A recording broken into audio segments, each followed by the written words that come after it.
Assalamualaikum warahmatullahi wabarakatuh, teman-teman. Jumpa lagi dengan Lancaneru ya teman-teman. Channel yang membahas tentang seni, budaya, kehidupan sehari-hari serta wisata teman-teman. Dan di channel ini juga membahas tentang filosofi dan kehidupan dan sedikit sejarah Nusantara teman-teman. Terima kasih sudah mendukung channel ini. Jangan lupa like, share, dan subscribe bagi teman-teman yang baru menemukan channel ini. Teman-teman, mari kita lanjutkan videonya. Teman-teman, kita mendengar nama cuman dari satu suku kata itu sebenarnya sudah biasa teman-teman.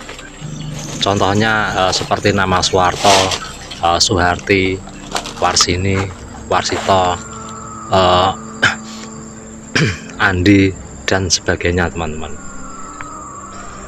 Tetapi di daerah lain teman-teman, terutama di daerah luar negeri, itu biasanya nama seseorang itu dari dua suku kata teman-teman, atau lebih bahkan. Teman-teman, biasanya itu ada nama depan dan nama belakang. Kalau nama depan itu biasanya itu adalah namanya sendiri, dan nama belakang itu bisa berasal dari nama yang menunjukkan ciri atau nama keturunan keluarga teman-teman. Masalah nama yang tidak menggunakan nama keluarga itu tidak hanya terjadi di Jawa teman-teman. Di suku lainnya di tanah Jawa, di Indonesia ini juga ada yang tidak menggunakan nama keluarga, seperti Sunda, Betawi, dan mungkin masih ada lagi yang lain teman-teman. Tetapi di suku lain menggunakan nama belakang atau nama keluarga teman-teman. Nama belakang ini biasanya adalah nama disebut marga ya teman-teman. Tentunya teman-teman tahu suku Batak teman-teman. Suku Batak itu mewajibkan di belakang namanya sendiri itu terselip ada nama marga ya teman-teman.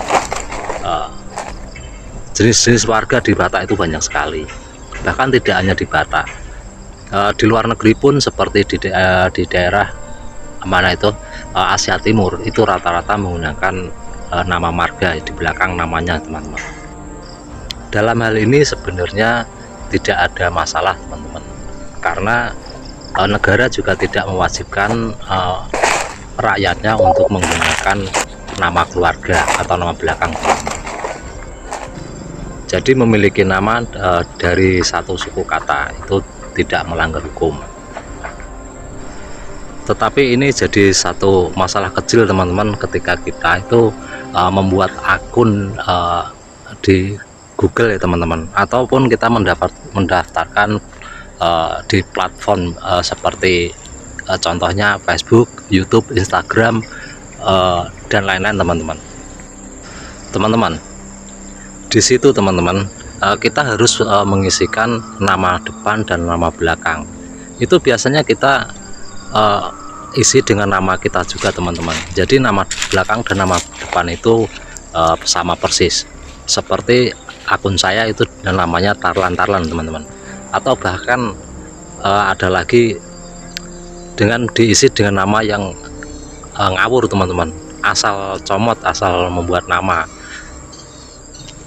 Atau bahkan nama belakang itu kita isi dengan nama samaran ya, bisa menggunakan nama desa, nama keadaan kita.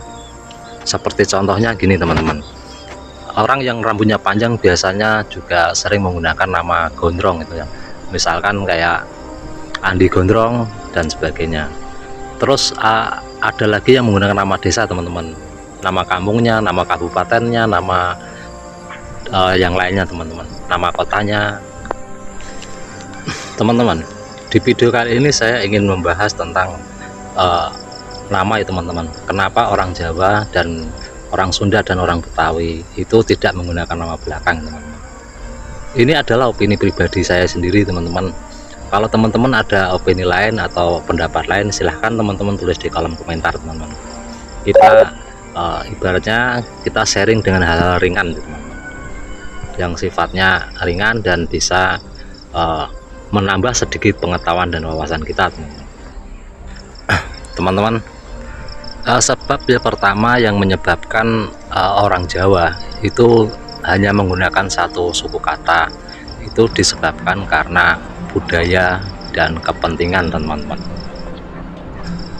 Teman-teman, berkaitan dengan nama, orang Jawa dulu, teman-teman, leluhur kita itu terbagi menjadi 3 golongan, teman-teman.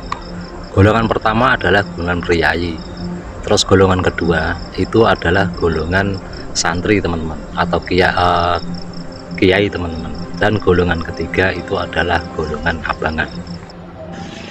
Golongan yang pertama adalah golongan priyayi, teman-teman. Golongan priyayi ini terdiri dari tuan tanah dan juga golongan ningrat, teman-teman. Golongan ningrat jelas membutuhkan atau berkepentingan dengan nama belakang, teman-teman, atau nama keluarga itu untuk mempertegas dan meneruskan tahta, teman-teman. Sementara tuan tanah itu jelas berkepentingan menggunakan nama keluarga atau nama marga, teman-teman, itu untuk melakukan pelacaan terhadap hak waris, aset dan juga kepemilikan harta orang tua leluhurnya, teman-teman. Karena pada zaman dulu itu belum ada kantor agraria, teman-teman. Jadi untuk memudahkan administrasi untuk mengurus hak waris harta kekayaan, ya, teman-teman. Teman-teman, tetapi golongan priyayi ini tidak sebanyak dengan golongan abangan, teman-teman. Makanya tidak banyak yang menggunakan nama marga. Golongan abangan ini zaman dulu rata-rata pekerjanya sebagai buruh, sebagai petani, dan juga pedagang di pasar, teman-teman. Oleh karena itu golongan abangan pada zaman itu tidak membutuhkan nama keluarga atau nama terah, teman-teman. Beda lagi dengan golongan santri atau kiai, teman-teman. Walaupun golongan ini tidak menggunakan nama keluarga atau nama marga, teman-teman, tetapi biasanya di belakang nama itu menggunakan bin kalau laki-laki dan binti kalau keturunan orang perempuan, teman-teman. Tetapi dari golongan santri atau kiai ini tidak semua menggunakan bin atau binti, teman-teman. Ada juga yang langsung ditambahkan ke nama belakang, seperti contohnya kayak Kiai Abdul Rahman Wahid. Namanya adalah Abdul Rahman Wahid, itu adalah nama dari bapaknya, teman-teman. Kalau dihitung-hitung, teman-teman, itu orang Jawa dulu, yaitu orang golongan priyayi, kalau digabungkan dengan golongan santri, itu masih kalah jauh jumlahnya dengan golongan abangan, teman-teman. Oleh karena itu sampai saat ini, teman-teman, itu orang Jawa itu masih lebih banyak lagi orang yang tidak menggunakan nama keluarga dibandingkan yang menggunakan nama keluarga. Alasan yang kedua yang menyebabkan orang Jawa menggunakan satu suku kata untuk nama adalah urusan kepraktisan, teman-teman, agar lebih mudah untuk teman-teman. Alasan yang ketiga itu adalah alasan status sosial, teman-teman. Untuk status sosial ini bisa berubah sewaktu-waktu, teman-teman. Oleh karena itu biasanya orang Jawa itu kalau pada waktu menikah dengan harapan bisa merubah status sosialnya, teman-teman, itu biasanya ditambah nama di belakang nama aslinya, teman-teman. Jadi waktu menikah itu seorang laki-laki orang Jawa itu diberi nama tambahan, istilah kata nama waktu tua, teman-teman. Saya sendiri nikah pada tahun 2005, teman-teman, ya. Itu pada waktu itu nama saya adalah Sukamto, teman-teman. Tetapi ketika saya menikah, saya nama saya ditambah atau diberi nama tua oleh sesepuh keluarga saya, teman-teman, yaitu dikasih nama Wiro, teman-teman.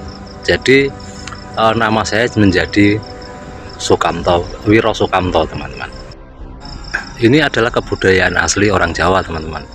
Dengan harapan dengan penambahan nama ini itu bisa merubah status sosial di keluarga yang akan saya bina, teman-teman.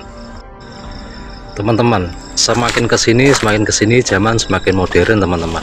Perubahan nama orang Jawa pun ikut mengalami pergeseran.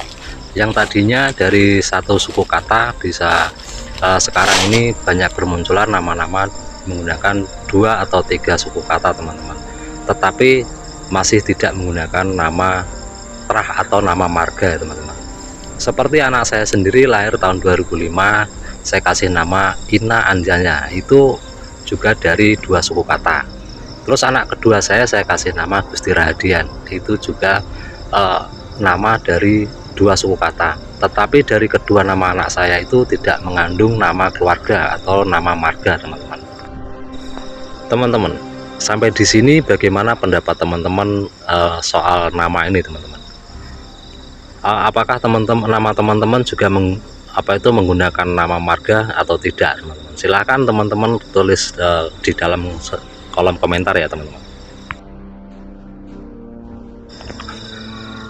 Alasan yang keempat itu adalah alasan tidak adanya peraturan dari zaman dulu teman-teman, dari zaman kerajaan itu sampai zaman penjajahan sampai era Indonesia Raya ini teman-teman, tidak ada peraturan atau kewajiban bahwa orang itu harus menggunakan nama marga ya teman-teman.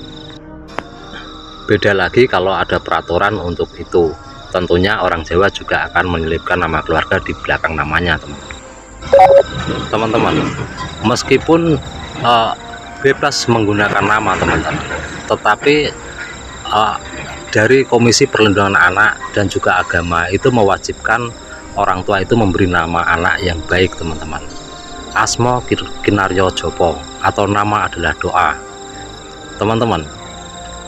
Menurut Komisi Perlindungan Anak, nama yang baik itu termasuk adalah kebutuhan kesejahteraan sosial yang wajib diberikan orang tua kepada anak ya teman-teman. Pemerintah itu tidak mewajibkan tetapi menganjurkan orang tua itu memberi anak yang baik teman-teman, digolongkan sebagai kesejahteraan sosial agar tidak menjadi bahan bully ketika besar nantinya teman-teman. Itulah yang bisa saya sampaikan di video saya kali ini ya teman-teman. Sekali lagi ini saya katakan ini adalah opini pribadi saya yang mencoba untuk menjawab beberapa pertanyaan yang datang kepada saya teman-teman. Mudah-mudahan video singkat ini bisa memberi manfaat dan sedikit pengetahuan buat kita bersama teman-teman. Sampai di sini dulu. Wassalamualaikum warahmatullahi wabarakatuh. Salam rahayu, rahayu, rahayu.